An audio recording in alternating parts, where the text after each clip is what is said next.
Welcome back, guys. As always, Hot Mess Espresso is proudly sponsored by 502 Media.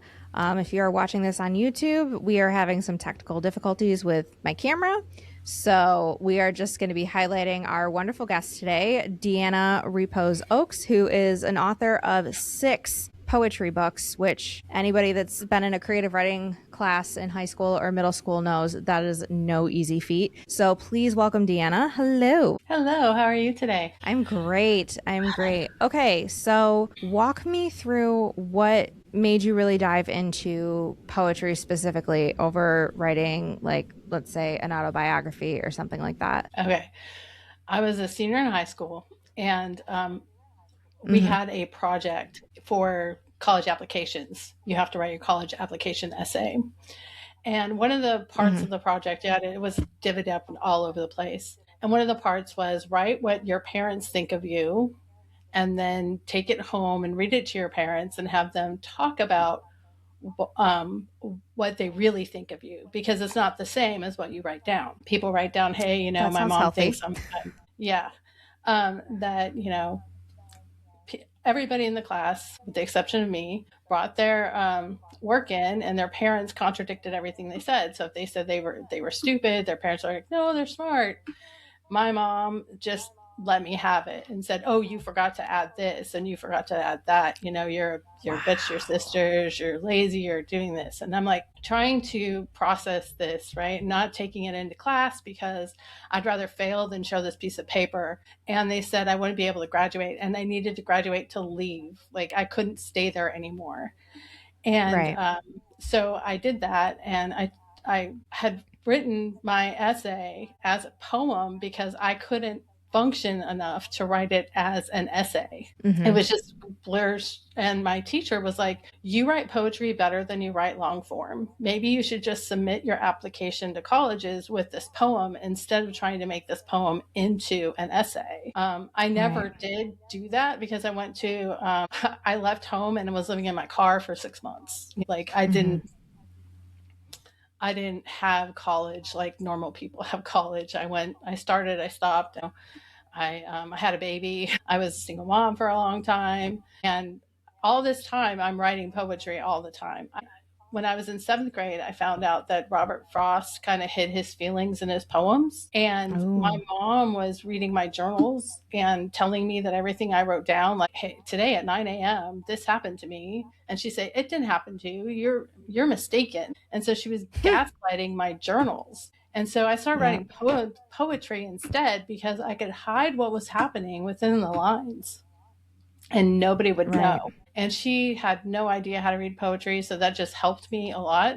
So it was all like super traumatic. And I had 400 poems when I married my husband. We moved into the house, and he's like, "What's this big box?" I'm like, "Oh, it's poetry." And he's like, "Oh, okay, that's a lot of poetry in there." I was like, "Yeah, well, I just keep writing it." And he Right. had a friend that wrote a book, and that book, it was like a poem, and an essay, and then in the middle of the essay was another poem, but the poem didn't have anything to do with the essay. It was all laid out weird. It was funky. And my husband looks at me dead in the eye and said, "You can do better than this. You should publish your poetry." So we took that 400 poems and broke it down into sections, and then we went through it again, and we whittled it down to 100 poems, and that became my first book. And Yeah. that And was your in first book, 2007. yeah, I was just going to say your first book was published in 2007.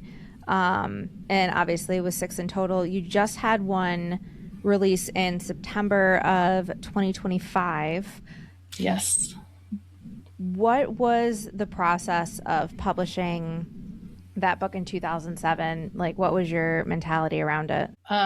Basically, I was just kind of showing up and meeting that dare. Like, I'm gonna prove my husband right. I'm gonna take him up on this dare, and I'm gonna get it done. And I actually went to the same publisher that his friend went to, which is Publish America, which is out of business now. It was a hybrid vanity publisher, right? I couldn't get the books in anywhere except somehow I landed in Barnes and Noble with these books, even though no bookstores were looking at vanity publishers at that time. Mm-hmm. So putting it together and getting on the market was bad.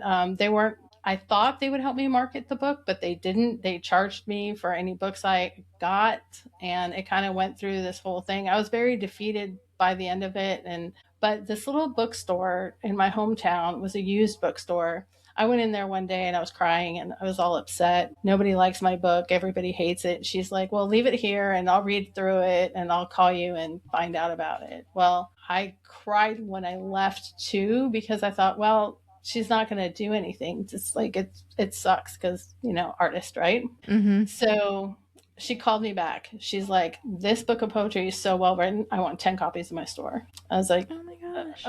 okay. So I took it to Right. her and I gave her the 10 copies and I'm like, okay, here's your 10 copies. She's like, great. She calls me the next week. She's like, come pick up your money. I was like, what? She's like, I sold like 4 of your books this week. You need to come pick up your money. And so I go there. My book is like right next to the cash register. She tells everybody that comes in about it. She was selling it. And she wasn't the first bookstore owner or she was the first bookstore owner to do it, but she wasn't the last. I I have love that. several bookstores that take my work in and they make complete shelves for me. Um, it's really cool, it's just me processing my feelings, right? So Right. it's just there. So the process is Mm-hmm. just me feeling, if that makes any sense. Now, do you find it harder to write poetry now versus then? Because it sounds like you're in a better place in general in life. Does that make it a little bit harder to write new poetry, or is it you still find inspiration somewhere? Every day there's at least 2 or 3 poems in my day every day, because I I love find that. that if I write poetry, I process my Mm-hmm. emotions. So I write it down without Ooh. thinking, and then I read Mm-hmm. it back to myself to figure out how I'm feeling. So somebody cuts me Okay. off in the street, somebody cuts me off in the middle of the street, I get upset about it. Well, what happened to me in that period of time? So I will write a poem about getting cut off in the middle of the street. And then I'll read it back and I'll figure out, I was very angry because I wasn't warned, and I was scared because I had this accident happen before and I was afraid that this accident was going to happen again. So it just kind of like processes all through me. So That's like that's the a way I do it. that's almost better than talk therapy. That's like identifying your triggers and seeing what, like, basically daily what you need to keep My working around and working towards. Yeah. Yeah. My therapist, in fact, asked me one time, I do not, of all the traumas that you have survived, I am surprised that you are functioning as a well communicative person. Like, you should be in like a mess, like not being able to talk, all this other stuff, just because of what you've gone through. How do you do that? I go, I think it's my poetry, and then music on top of that. So those are my Right. 2 passions. Now, kind of diving into the trauma and stuff like that, I definitely want to give the listeners a little bit more of your story because you really have been through it. So, can you walk us through as much as you're comfortable talking about? Sure. When I was born, I was adopted. When I Mm-hmm. was 18 months, my mom had a twins, and then a couple years after that, she had another daughter, and a couple years after that, she had our son.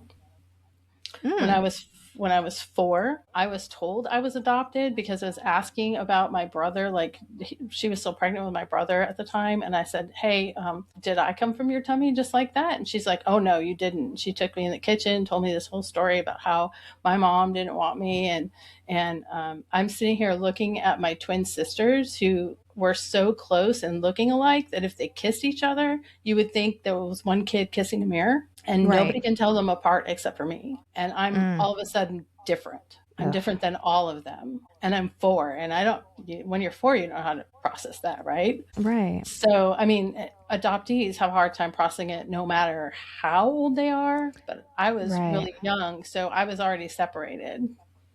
And then growing up, I was also separated because my grandfather was old world Italian who believed that blood was family. And Mm. I did not share blood, so therefore I was not family. That's So disgusting.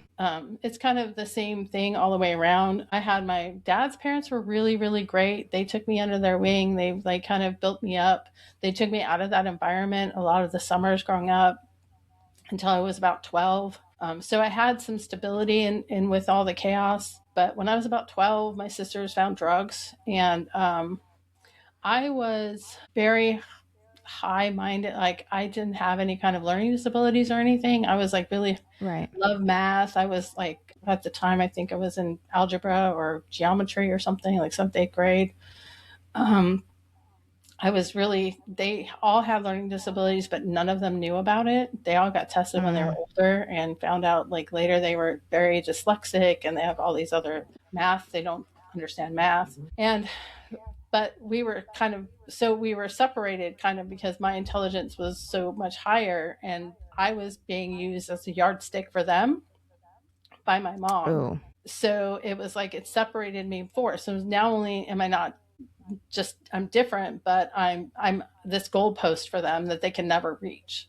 And then on top of that, I was kind of while they were doing drugs, I was all straight laced, right? So because I wanted to Mm-hmm. go to school and get and get make my life better, because being in this environment where my sisters are beating up on me, my parents are shunning me, I've got grandparents who don't want to talk to me. Um, it's just crazy. Um, and then my mom forced a guy to kind of be my boyfriend, and then I ended up breaking up with him and got with another guy who did not know the word no, if you know what I mean. Mm. Yep. And my parents didn't really care that it happened. Mm. When I was 15, I was taken to my mom yanked me out of school one time and cut my hair and took me to the hospital and had every kind of drug test given to me because she said that I must be on drugs because her kids are fine, but I'm the one that's like weird because I'm going to sleep. All of them were like on meth or something and they were up all night and doing all this stuff, and I was not. I was sleeping or I was reading Stephen King novels. And then by the time I was 15, I was after that hospital incident, somebody suggested that I go to the psychologist because something must be wrong with Mm-hmm. me.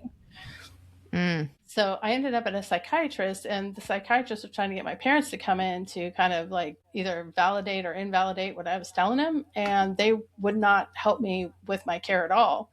And the last session, he told me, run away from home. You'd be better off hooking on the streets of LA than you are living in that house. Okay. Yeah. So That's okay. yeah. And I tried to leave a couple of times and I ended up back there. I had a miscarriage when I was like 19. And I was in the hospital during the miscarriage. And my aunt worked at that hospital and she called my mom to tell her that I was in the hospital. And because I was using my mom's insurance, I guess it was legal for them to do that. So my Yeah, mom, that's yeah. So my mom was there and she took me back home. And then she got mad at me because, I miscarried a baby. Like that could have been her grandchild. She was all mad at me for it. But she let me stay there for a while because, until January 1st the following year when I ceased to be a tax write off anymore, because she found out when I left in June that I hadn't been there a full 6 months and that she would lose me as a dependent. So she really wanted me at the house. And then the first time that when I turned the year after I turned 18, she kicked me out on January 1st so that I was no longer a tax write off. And I had two trash bags of my clothes and my car keys on top. so. How is no contact with your mom going? I never gave that up. I talked to her pretty much until she died. Oh I wow. really shouldn't have, but I was the only mother I knew, right? So I mean, it's weird. I had this weird morph thing. Like I took everything that was loving about her and made it part of that until she died, and then I started seeing, oh, this is like toxic, and I should fix it. Like I shouldn't think these things about me, and I shouldn't be listening to her about things, and I don't know. Part of me, because I was adopted, I was like craving that familial connection, like to somebody. Mm-hmm. Like I just didn't want to just be alone. And then when I had my first daughter at 19, she refused to believe that she was a grandmother. And, but we ended up, I don't know, we ended up healing that too. By the time she died, we were on good terms. It's really weird. But the I stuff mean, that she did to me still echoes within me. So, right. Well, we all say like obviously that was how's no contact going because hindsight's 2020 and you're like I should have never talked to that person, but when you're in the thick of it, That's normal. It Yeah. feels weird and you don't know why somebody that's supposed to love you unconditionally does that, but that's your normal. Yeah. It was You my don't realize normal. until you're you don't realize until you're out of it that you're like, what the hell was that? Yeah. And I've gone no contact with two of my sisters. My dad was adopted from his parents too, so he and I are really close, and we've always been really close because he understood a lot of it, but he always bowed to my mom. When my mom died, he actually stuck up with for me a couple of times, and we've always had a really great relationship. He's going through late stages dementia right now, so I talked to the sister that cares for him, and she actually got sober at one point and called me and thanked me because it was the only one that was real with her, and told her that if she just stopped taking drugs, maybe her life would get better. And then when she did, her life did get better. And then she started seeing all the trauma and stuff too. So it's like she understands a little bit more because she came from the same place. It's just a different view. Yeah. Now, we had talked off camera about how poetry is a way to kind of work around not having a voice. Are those 400 poems published, or are there still some that are still private for you? Those poems, now that I think about it, were the rest of them were junked like 3 days ago. I moved again, and they were in a briefcase thing that I just threw away. I couldn't deal with it anymore. Was I that let kind of it all cathartic? go. I was just like, yes, it's been very cathartic because it's like it's gone and I don't have it anymore. Um, yeah, even that I had held on to the assignment from an English class to prove that that actually happened to me, because like Yeah. I don't believe my history sometimes because I was always told that everything I knew was wrong, and every detail I remember is not the right detail. And after you get told that so many years, you just don't know where reality is and where like your twisted memory picks up, right? So, Exactly. so yeah, that's been the hardest thing I have to deal with. What was So, your healing journey like? Because obviously, there's been some form of healing that you kind of worked through. Was it specifically through writing poetry, or did you do group therapy, talk therapy, meditation? What were your ways of working past that? I have done play therapy, really. The therapist I had does play therapy with children, and I, I, I went to her for my daughter needed some therapy, and we went to her because we figured, she'd have a better understanding of what my daughter was going through. Right. And when I told her I was a poet and I needed therapy, who would she recommend? She's like, I handle adults too. So I kind of use my poetry as therapy as well as writing my poetry to stay out of therapy, if that makes sense. When I was younger, I just went. Every day that was yesterday it was yesterday. I don't worry about yesterday. I put it out of my mind. I didn't deal with it. I put it down in a poem and I walked away. When I started therapy, I was putting it in a poem and taking it to her. That's where like my latest like two books have come from, is taking the poetry to my therapist and working through all the stuff that was there, and then going back through my old stuff to see what was there in the beginning that I didn't even see was there because I was hiding it from myself, because that was yesterday. I don't deal with yesterday. Right. So yeah. Well, and I think to compound on the whole play therapy thing, I know we use it mostly for kids, but I think it would really help adults as well. It's just like kind of that extra little distraction to be able to talk about things without there being so much of like a weighty elephant in the room. Yeah, and the thing that really helps too is that she saw beneath, like she didn't just see the words on the page and what I meant them to say. She saw underneath what I was going through, the emotional trauma that's actually there underneath of it all, that most people, if they're not paying attention, won't even see. Right. And I don't think a regular therapist would see that, because it has to do with connecting the unconnectable, if that makes sense. Right. No, that makes perfect sense. 2018 seems to be, when we were talking off camera, like a big year because you published Trauma's Death. Yes.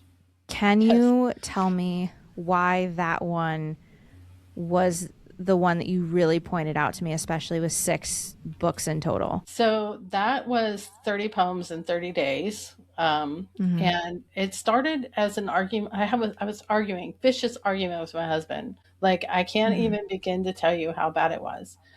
I ended up on the floor, curled up in a ball, just sobbing. I couldn't function. And then all of a sudden, a poem hit me. And I got up in the middle of this argument, in the middle of crying, I mean, like sobbing in this ball. And I Mm-hmm. wrote this poem down called Trauma's Death. And my husband's sitting there going, "What are you doing?" And I'm like, "I'm writing. Just leave me alone." He's like, "Why are you writing right now? We're in the middle of this argument." And I'm like, "I don't know. I have to do this."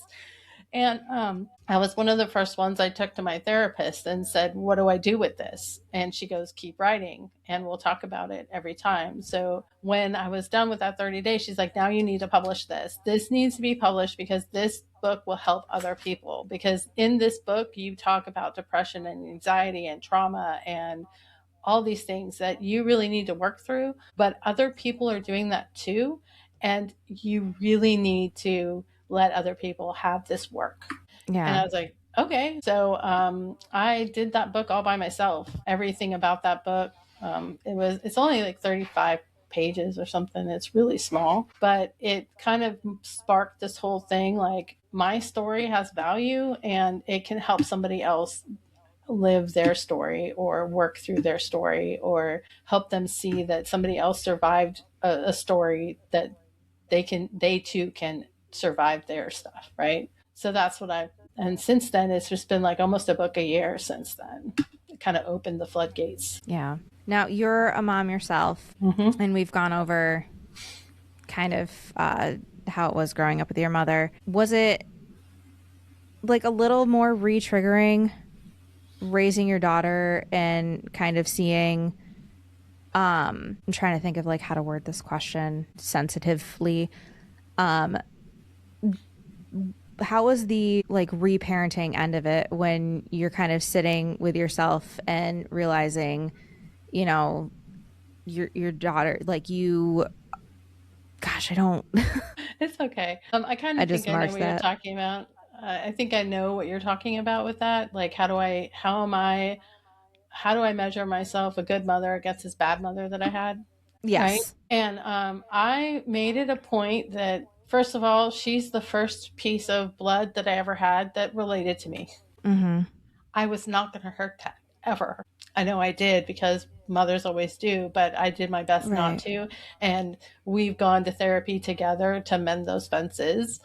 Um, but I made it my point not to make sure that she every day she felt loved and valued and appreciated, and that her skills can go beyond what she imagines if she just puts her heart into it, and she can do all these things. And then I would point to my story and I would tell her, "Look where we came from. This is that we can do better than this." Mhm. And I strove every day to be a living example of goodness. I didn't do it all the time, but I made sure Right. that even though I was still doing the whole "that was yesterday, I'm not looking at it" when I was raising my eldest daughter, Mhm. um, she she knew that what all of our struggles were. I was not shy about telling her what was going Mhm. on and why she can't go and see Nana, and and why she can't spend the night over there. Um, it's just it was crazy. But I took all the stuff that was good about that I learned from my grandmother about being a mom, and the good stuff, Mhm. the things that made me feel good about what when my mom was, doing good things for me. I took those things and I cherished them and I put them into my life. Right. And I Now strive with to make family, out of friends, out of anybody who walks in my life. They're my family. Nobody knows why. right, exactly. Well, I mean, sometimes your found family is better than your actual family. I can 100% agree with that 100% of the time. Yeah. Now, with breaking the generational curses and stuff, did you feel that that also healed a part of you of like, hey, you're doing better than your predecessor? Yeah, it also gave me a little bit of like learning about because I made it a goal of mine to learn about generational stuff. And when I look back, my mom was suffering too because Mm-hmm. she had a father that was very women in the kitchen, pregnant and married, and they don't work and they don't have any value, and and stuff like that. And she had moved in with her grandmother when she was like 17 because she couldn't live with her father anymore. I don't know the whole thing of it, but there was a whole generation there too. Like I started seeing it from a parent's eyes, like her situation from when she was younger and raising, 5 kids. Yeah. She had a lot of stuff going on because my brothers and sisters were all drug addicts. And, my brother was arrested when he was 12 and put into the system. So it was hard for our whole family. Yeah. Well, it's So, like two things can be true, and that's like the one thing I've learned the last like couple of years, like especially when it comes to like our parents and stuff, that yes, they went through a lot as a child and that shaped them into like the parent that they are. But at the same time, it's like two wrongs don't make a right kind of deal. And I remember mhm. explaining this to my dad, like just because you did better than grandpa did does not mean that you did not inflict damage and this, that, and the third. And thankfully, my dad and I have had some really deep, meaningful conversations where he has genuinely apologized for what he did and like the damage and everything else. And I realize I'm incredibly lucky because I am in the minority of people that actually get an apology from their parents. Like that's not in their vocabulary. But that is what I'm realizing, is that two things can be true. He had a horrible childhood and my childhood wasn't as bad as his, but also I had some, mental scars that I'm still working through at 34 years old that came from things that happened growing up, kind of deal. So I can relate to that, where it's a very confusing place to be, where you feel sympathy for them, but you're also like, I was still just a kid. Yeah. And my mom died before we even got to any of this stuff, right? So I was still yesterday, didn't happen when she passed. So Right. I don't have any kind of way of resolving it with her. Like I have to do it on my own. And So that's really difficult. That is incredibly difficult, to not have that opportunity of either being incredibly disappointed that they're not going to apologize for anything, or they do apologize. You're left in that limbo of it, where's that closure? yeah. Yeah. So something I work with every day. Yeah. That's what it It's ends up being. So mental health is not a walk in the park. It is not a easy journey. It's not linear. It is, you live with some things, you just have to live with for the rest of your life, and it's exhausting to have to live with that for the rest of your life, because it's like it's hard to not get angry at the people that kind of like molded you into the person that you are, because we're all adults, we're all responsible for our own healing. But it's like, if you had just been a little nicer, I probably wouldn't have had to deal with as much shit as I did. So it's incredibly difficult, and I beyond commend you for even working at it daily, because it is not easy. I'm sure there are some days you wake up and you're like, I don't want to be a healed person today. I would just rather not do that, because the other way is a lot easier. But then it's like you're going to have to do double the work to work your way through that again. yeah, yeah. Like I said, I I don't know how to do my life any differently than what I'm doing, which is writing the poems every day. It's kind of weird, Mm-hmm. but and then taking to therapy once a week and just going through it and talking to them about it. And I can't not do that because I have Mm-hmm. kids and a husband that are all like, they need me to be healthy. And when I'm not healthy, it's just, I don't want to be my mom. This is what it Right. boils Oh down God. Yeah. to. And if I work at not being her, and if I picked up the traits that she gave me, then I'm going to be, and I think a lot of it too has to go back to that adoption thing, because I could Mm-hmm. put that separation there because I am different than my mom, right? I'm not part of her blood, I'm not part of her body. So there was no part of me that was like literally connected to her. Mm-hmm. So I already have, because of the adoption trauma, I was already separated. A lot of the stuff that if I was a natural born child with that same kind of trauma thrust upon me, I think I would be a lot worse than I am today. Yeah. No, I can completely see where you're coming from with that. Switch gears a little bit. Just your latest book just released in September. Yep. Congratulations. Thank you very much. What is that book? Obviously, these are all poetry books and they're all about mental health, but what was kind of the theme for that one? So, can I show it? Yes, absolutely. Okay, so this is it. It's called The Order of Chaos. And I love the title. I'm going to read you the title poem from it because I think it Yes. sums up the book just completely. It's called The Order of Chaos. Mm-hmm. Without thinking, I ordered my chaos in rhythm and rhyme, collected it in books, a record for all time, unknowingly giving myself solace just so that I could see that the chaos is really out there. It wasn't just me. After putting it down on paper, the healing began. I learned how I felt, could see who I am. Authenticity surfaced, started swimming for the shore. Through the ocean of chaos came something more. A purpose of being, a reason for survival, testimony of my soul, love's new revival. And every poem in here, it kind of documents my year after a year of suicidal ideation. Um, Oof. yeah, the book before it, the title's right here, Don't Go Stay. I started it, the Don't Go Stay started because I wrote the line, I am not suicidal, but my poetry tells you so. And I went, what? Ooh.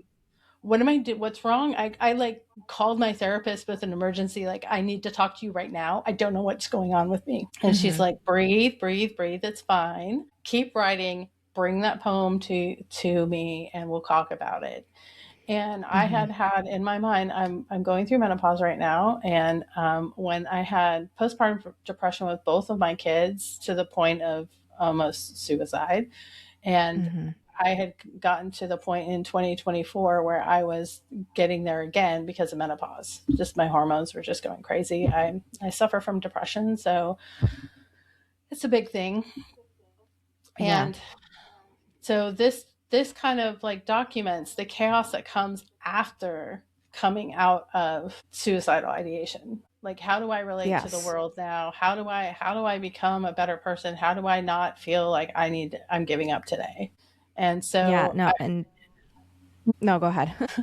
there's one section here. It's called Broken, and it's a collection of like 13 poems that I wrote in like 4 hours.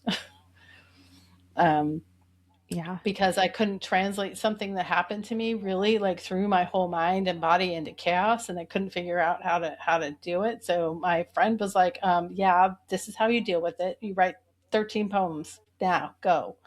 And I sat down, and some of them are like 3 minutes apart. They're just kind of my way of translating the chaos for myself, and again taking it to therapy and doing all that stuff, and again the therapist saying, you need to publish this is good stuff, people need to read it. So Yeah. that's how it came about. Well, and I don't think we talk about how hormonal changes affect mental health enough. We just know that, your hormones make you crazy. But when you already have a precursor of depression and anxiety, I feel like when your hormones get involved, it gets 10 times worse. Like me, when I'm in my luteal phase, I am not fun to be around. Right. Not fun at all, because it's like it takes it and then it tenfolds. And I'm 34, and perimenopause can start as early as 35. And that's definitely been occupying my thoughts of like, how much worse is my mental health going to get in the next 5 years while I, navigate this unavoidable part of being a woman kind of deal. And Yeah. I also don't think we talk about suicidal ideation enough, or passive suicidality, and how that really does affect your mental health. Yeah, it's I got really dark for a while, and Yeah. I I couldn't function.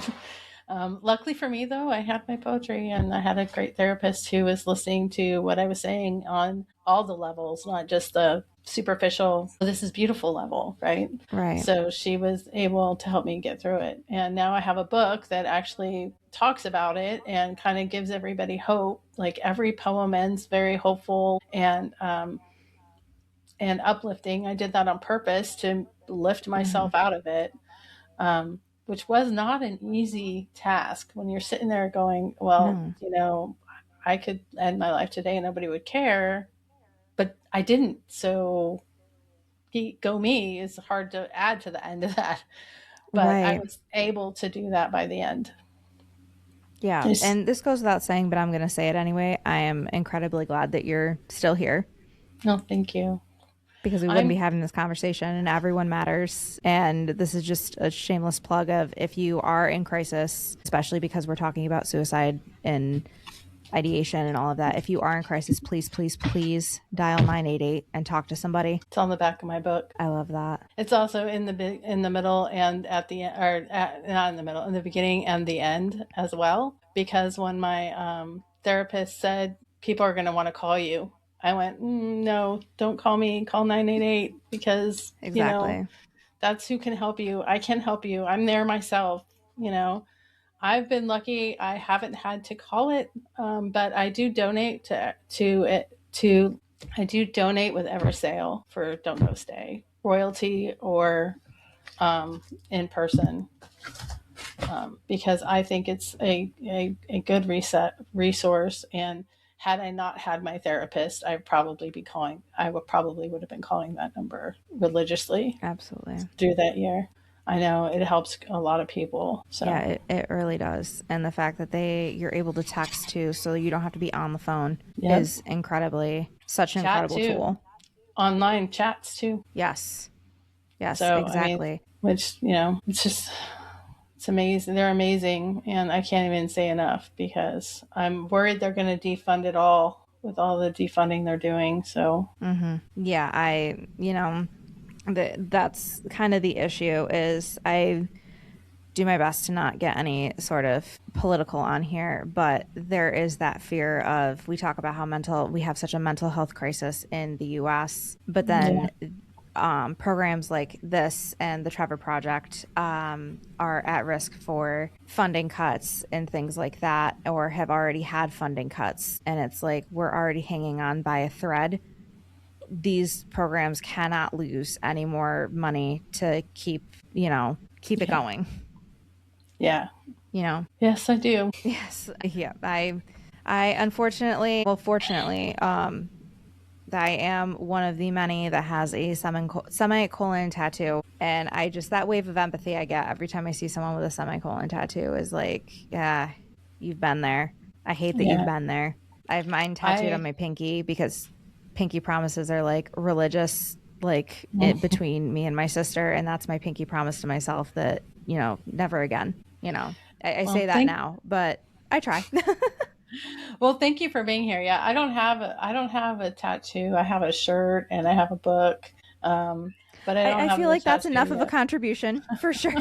I will say I've seen a lot of tattoos when I do in-person signings. People will walk up and see the semicolon on my book and they say, "Is that?" And I say, "Yes." And they go, they start crying, and then they show me their tattoo, and then we give a big hug, and we just say, "We're both glad we're here." So I'm going to say to you, glad you're here too, because I wouldn't be having this conversation either. Yeah, it's been really, I must say, today's conversation is probably the first time I've talked about a lot of my stuff without breaking down to the point where I can't speak anymore. You sounded amazing. Yeah, I was at a book show on Saturday, and it was like a 6-hour show. And I kept talking about, oh, this is my suicide book, and this is my follow-up to my suicide book. And people are like, yeah. And there was one lady that I just started crying. I couldn't even talk to her about what was going on because I'd gone through all of it all the time, So I think that kind of helped me a little bit. I'm sharing my story the whole day. Everybody that met me knew that I have a story to tell, and this is where I was at and whatnot. So this today has been easier because I did it all on Saturday too. So I just keep doing it and keep trying to use my voice because I don't want it to be gone. No, and it needs to be heard. And you and I have had conversations about that.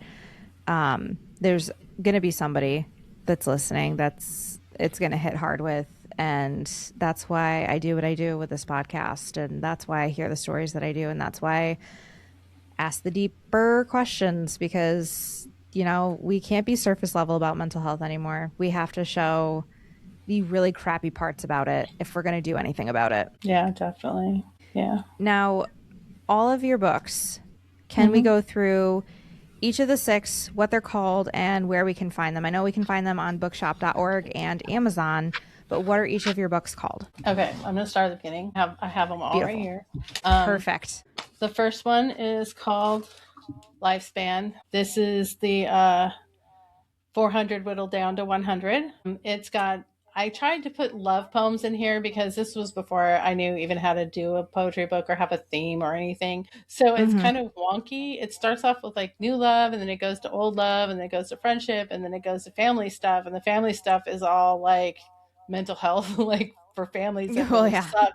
And then it goes to like nature poems for some strange reason, but it's kind of a wonky collection. I did that one. This one, Lifespan, was actually a rebrand of the my first actual one that was published in 2007 called Lost Loves Found Mm-hmm. Strength, and that's where all the love came from.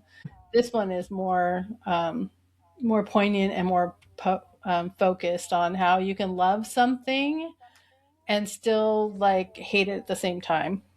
Yep. Then, so I did that in 2018. Then in 2019, I did this one. It's called Poetic Reactions. This one is different than all the other ones because I was dared to do the first one, rebranded it because people liked it. I showed it, I had a fan come and tell me the following year I didn't have another poetry book, so I needed to do one. So I did this, and then it's an experiment. I took Mm-hmm. two words from people and said and made a poem about it. So it was Ooh. like an emotional reaction to the two words that I got, and people tried to stump me all through it. I mean, there's a poem in here titled I A, because those are two words, but they're just They letters. are. Yep. So that took me a little while to write. And then of course the one that we talked about was Trauma's Death. This one is the one that came out of that argument.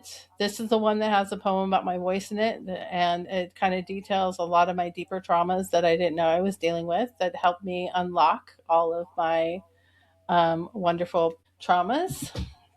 Mm-hmm. And then next, this one is Inner Thoughts, poem suitable for middle school. This one is a little one that's off too, because, but it's not at the same time. My Mm-hmm. daughter was in sixth grade and she had read Brown Girl Dreaming, and it was the only poetry book for middle school in her library. And she Oh, was just like, I want to read more books about poetry. And I was like, all right, well, I'll take you to the general library. She's like, no, mom, you're a poet. You write one. I mean, So fair.